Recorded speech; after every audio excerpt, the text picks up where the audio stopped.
আপনি কি কখনো রাতে একা কেঁদেছেন?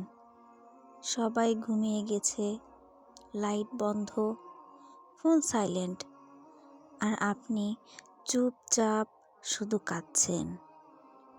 কেউ জানে না, কেউ দেখে না, কিন্তু আপনি কি জানেন একজন আছেন যিনি দেখেন, শোনেন এবং বুঝেন। তিনি হলেন আল্লাহ। রাত হলো এমন একটা সময় যখন মানুষের শব্দ থেমে যায়, কিন্তু দোয়া আকাশে সবচেয়ে বেশি ওঠে।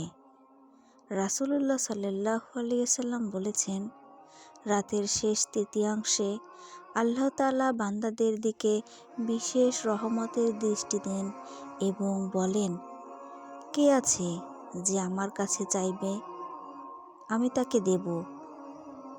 ভাবুন তো, আপনি যখন কাঁদছেন, আপনার বুকের ভিতরে কথা কেউ বুঝছে না, তখন আল্লাহ বলছেন, বলো তুমি কি চাও।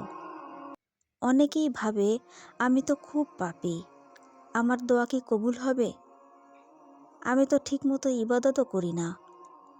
শুনুন, যে মানুষ কাঁদতে কাঁদতে আল্লাহকে ডাকে, সে আল্লাহর কাছে খুবই প্রিয়। কারণ কান্না মানে হৃদয় নরম। হৃদয় নরম মানে তওবার দরজা খোলা। আপনি যদি দুঃখে কাঁদেন, আল্লাহ শোনেন। আপনি যদি ভয় পেয়ে কাঁদেন, আল্লাহ নিরাপত্তা দিন।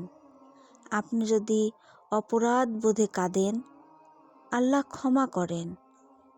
কোরআনে আল্লাহ বলেন, আমার রহমত সব কিছুকে ছাপিয়ে গেছে। সব কিছু মানে আপনার ভুলও, আপনার ব্যথাও, আপনার লুকানো কান্নাও।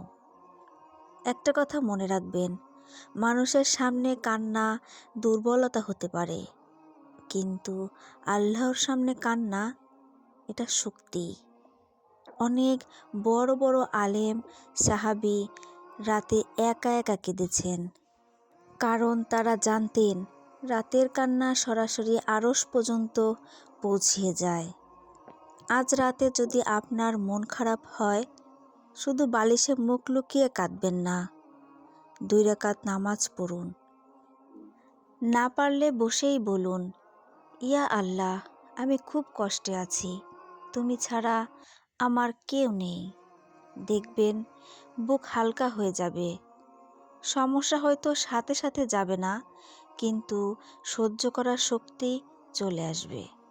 মনে রাখবেন, আপনি একা না, আপনার কান্না একা না, আপনার দোয়া হারিয়ে যায় না। প্রতিটি চোখের পানির হিসাব আল্লাহ রাখেন।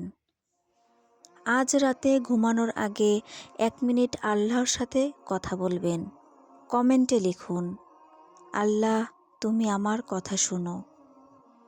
ভিডিওটি ভালো লাগলে লাইক, কমেন্ট এবং শেয়ার করুন।